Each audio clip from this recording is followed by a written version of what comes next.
존경하는 김의건 의장님과 선배 동료 의원 여러분, 그리고 홍남표 시장님을 비롯한 관계 공무원 여러분, 반갑습니다. 오은옥 의원입니다. 저는 오늘 5분 자유 발언을 통해 창원시 경제 활성화를 위해 취업의 취약계층이 되어버린 신중년 인생 이모작 및 다문화 청년 취업의 체계적인 지원을 제안하고자 합니다. 최근 창원시 주력 산업의 인력난 등 기업의 일자리 미스매치가 지속적으로 이어져 주력 산업에 대한 신규 재취업 고용 강화, 산업구조 변화에 대응한 인력 양성, 주력 산업 기업 직접 지원 강화 등 많은 취업 희망자를 위한 솔루션은 있지만 정작 신중년 인생 이모작과 다문화 청년들을 위한 맞춤형 지원은 미미합니다. 먼저 최근 100세 시대 고령화 사회로 접어들면서 베이비붐 세대는 대부분 남은 인생을 영위하기 위한 경제적 자립 기반을 갖추지 못한 상태로 은퇴를 맞이합니다. 또한 은퇴 이후의 삶은 취업 제한, 경력 단절 등 사회적 문제가 될 수밖에 없습니다. 이들에게 들어가는 사회적 비용은 늘어나고 있고 그에 따른 세대 간 갈등 또한 커지고 있습니다. 취업의 취약계층이 되어버린 신중년의 구직난에 대한 해결의 창구가 필요하다는 목소리가 높습니다. 또한 전국의 지자체가 동시에 겪고 있는 인구 소멸과 함께 저출산과 고령화로 지역의 인구 부족 문제는 계속 가중되고 있는 실정입니다. 수도권에 비해 인구 밀도가 낮고 집값 폭등, 출산율 저하, 지역 소멸 등 복합적인 문제를 해결하기 위해서는 창원시 산업 전반에 맞춤형 취업 지원이 필요합니다. 신중년에게 효율적인 일자리를 주는 인생 이모작 전담 부서와 중장년층을 지원하는 창원시의 조례는 있지만 체계적으로 지원을 추진하여 인력난 해소는 물론 일자리 부조화를 해결하는 방안의 프로세스를 구축해야 합니다.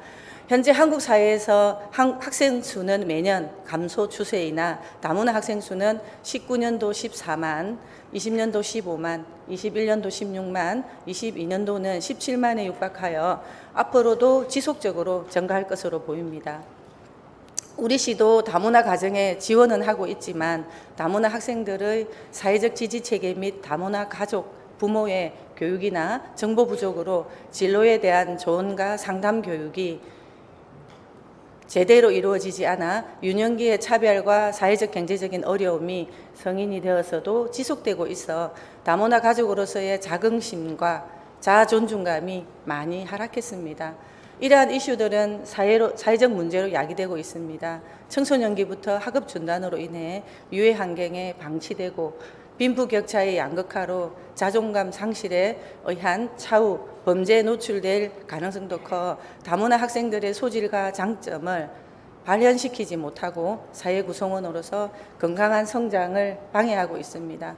다문화 청년도 건강한 사회 구성원, 자국민으로 자리 잡으려면 근본적인 지원이 절실하며 다문화 청년의 특성을 고려한 현실적 체계적 프로그램 운영을 통해 자신의 능력을 발휘할 수 있는 기회를 제공해야 합니다.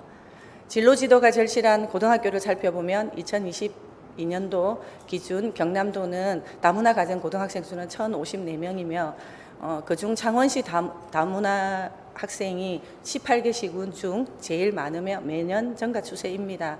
하지만 다문화 청년의 직업 현황을 볼 때 대부분이 일회성 단기 아르바이트로 판매, 퀵서비스, 농촌 단순, 일용직 등에 종사하고 있습니다.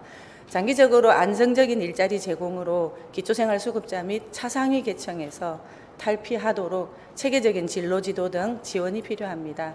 최근 우리 사회에서 다문화 자녀의 학교생활 적응과 진로에 대한 고민을 해결하고자 차별화된 다문화 진로 지원 사업을 추진하는 기관이 타 지자체에서는 늘어나고 있습니다. 인력난으로 대표되는 제조업의 위기를 극복하고 제조혁신을 실현하여 창원시에 거주 중인 다문화 청년들이 우리나라의 사회 구성원으로서 기존 국민과의 차별 없이 진정한 대한민국 국민으로 자리 잡을 수 있도록 지원을 촉구합니다. 신중년 인생 이모작 및 다문화 청년들에게 맞춤형 진로 지원을 통해 첨단 산업 기반 일자리 창출로 조선, 기계, 방산, 항공우주, 원전 산업 등 기존 주력 산업의 재도약 및 스마트 산업 등 신성장 산업도 한 단계 더 성장할 수 있을 것으로 기대됩니다. 이상으로 5분 자유 발언을 마치겠습니다. 끝까지 경청해 주셔서 감사합니다.